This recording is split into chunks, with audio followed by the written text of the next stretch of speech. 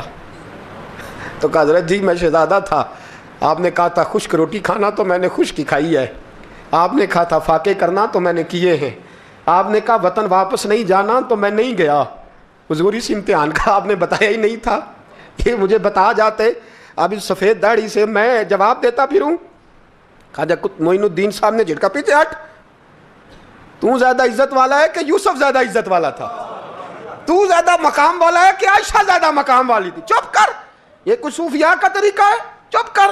عرض کی حضور غلطی ہو گئی، میں پہلے نہیں رویا، تو ملا ہے تو رویا ہو، میں پہلے نہیں تڑپا، میں نے شکوا نہیں، تو ملا ہے، اپنا ہی کو ملے تو دکھ یاد آتے ہیں نا. فرمایا چپ کر، جا سلطان سے کہہ دے سویرے نماز کے بعد عدالت لگا دے.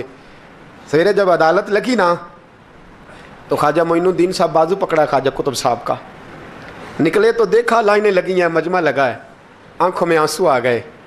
کہا حضور آپ کیوں روتے ہیں؟ فرمایا میرا دل تھا لوگ میرے کتب کی شان دیکھنے آئے، یہ کتنے بدبخت ہیں، میرے کتب کی رسوائی دیکھنے آئے، کتنے نالائق ہیں، رسوائی دیکھنے اتنے آئے ہیں، شان دیکھنے آتے ہی نہیں. اللہ اکبر. جب میدان لگا خواجہ صاحب پہنچے، عورت کو کہنے لگے اللہ سے ڈر جا، وقت تھوڑا ہے، تو مر جائے گی. کہنے لگی مجھے داستانیں نہ سنائیں. قاضی صاحب سے کہنے لگے قاضی صاحب آپ حقیقت حال سے آگاہ ہیں، خیال کریں. کہنے لگے خواجہ صاحب دلیلیں نہ دیں، گواہ لائیں، باز نہ کریں. خواجہ صاحب رحمۃ اللہ علیہ کہنے لگے گواہوں کو بلاؤ. گواہ آئے تو خواجہ معین الدین صاحب نے نظر، تم ہو میرے کتب پر، میرے کتب کے جرم کے گواہ. ان کی زبانیں کانپنے لگی، ہاتھ کانپنے لگے، میں بولتے کیوں نہیں؟ جب ان کی نظریں جھکی تو بادشاہ کہنے لگا اگر اب تم نے گواہی نہ دی تو تمہیں میں مجرم بنا کے 80 کوڑے ماروں گا. کہنے لگا جی دیکھا ہے، جی دیکھا ہے ہم نے تہجد کے وقت. جب سب گواہیاں پوری ہو گئیں، عورت بھی تڑپ رہی ہے، رو رہی ہے، 2 مہینے کا بچہ گود میں ہے. اب بولیے بولیے. علماء ظواہر بھی کھڑے ہیں، حسد کرنے والے جلنے والے بھی کھڑے ہیں، ہندو تو ویسے ہی تالیاں بجا رہے ہیں. اجمیر کا بوڑھا، اور یہ آخری پھیرا تھا خواجہ معین الدین کا دلی میں. اس کے بعد ظاہراً دوبارہ نہیں آئے، اٹھے لاٹھی ٹکاتے ٹکاتے اور میدان کے اندر جا کے نا، بڑے میدان میں مجمع تھا، سر سجدے میں رکھا. کہنے لگے یا اللہ میں ہندوستان مرضی سے نہیں آیا، تیرے رسول کا بھیجا آیا. پھر اٹھے اور کہنے لگے مولا تیرے نبی کا فرمان ہے کہ میری امت کے علماء بنی اسرائیل کے نبیوں کی طرح ہوں گے. اگر یوسف کے لیے بچہ بول سکتا ہے تو میرے کتب کے لیے بھی بولنا چاہیے. اگر یوسف علیہ السلام کے لیے بول سکتا ہے تو میرا قطب الدین بھی سچا ہے. اس کے لیے پھر اٹھے، اس بی بی کی طرف بڑھے. لوگ کہنے لگے نہ جانے اب کیا ہوگا. جب اجمیر کے بادشاہ نے، عطا رسول نے، ہند الولی نے، امام الاولیاء نے کپڑا کھینچا اور کہنے لگے وہ بچے تو جانتا ہے نا تیرا باپ کون ہے، 2 مہینے کا بچہ. جب نانا بولا تو بی بی کہنے لگی اب کیا کر رہے ہو، بچے بھی کبھی بولنے ہیں. میں بی بی چپ کر، ان اللہ علی کل شیء قدیر، میں کمزور رب کا ماننے والا نہیں، قدرتوں والے رب کا ماننے والا ہوں.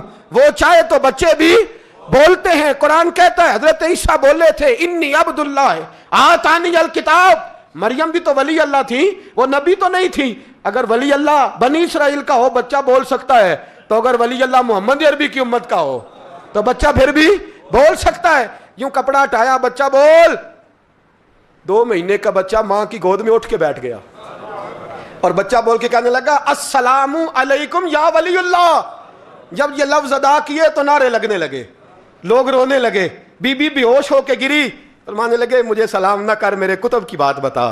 کہنے لگا قسم ہے اللہ کی عزت کی، وہ سامنے مجمع جو سردار بیٹھا ہے وہ میرا باپ ہے، قطب الدین تو بے گناہ ہے، قطب الدین تو بے گناہ ہے، میرا باپ تو وہ بیٹھا ہے۔ یہ قاضی بھی سازش میں شریک ہے، کئی مسلمان خریدے گئے، یہ گواہ خریدے گئے۔ جب گواہی ہو گئی، بچہ یہ لفظ کہہ کے اللہ اکبر کہتا ہوا پھر چپ کر گیا۔ خواجہ قطب الدین صاحب کا بازو پکڑا، خواجہ معین الدین صاحب نے مجمع سے باہر نکلے، لوگ کہنے لگے حضور آپ کچھ بولتے نہیں، فرمانے لگے جس نے بولنا تھا وہ بول چکا ہے، جس نے بولنا تھا وہ، جو جادو وہ جو سر چڑھ کے بولے، فرمایا تم نے افواہوں پہ نظر رکھی اور میں نے اللہ کی قدرت پہ نظر رکھی، تم نے اس کے کردار کو جھنجھوڑا اور میں نے اس کے کردار کو تعمیر کیا۔ حضرت سلطان شمس الدین تمش بھی پیچھے دوڑے، کہا حضور کہاں لے جا رہے ہو؟ اور میں کتب میرا آیا، میں جمائر ساتھ لے کے جا رہا ہوں، اب میں نے اپنا بچہ تمہارے سپرد اب میرے پاس رہے گا، تم نے ستایا میری اولاد کو، اب یہ میرے پاس رہے گا، میں نے نہیں تمہیں دینا۔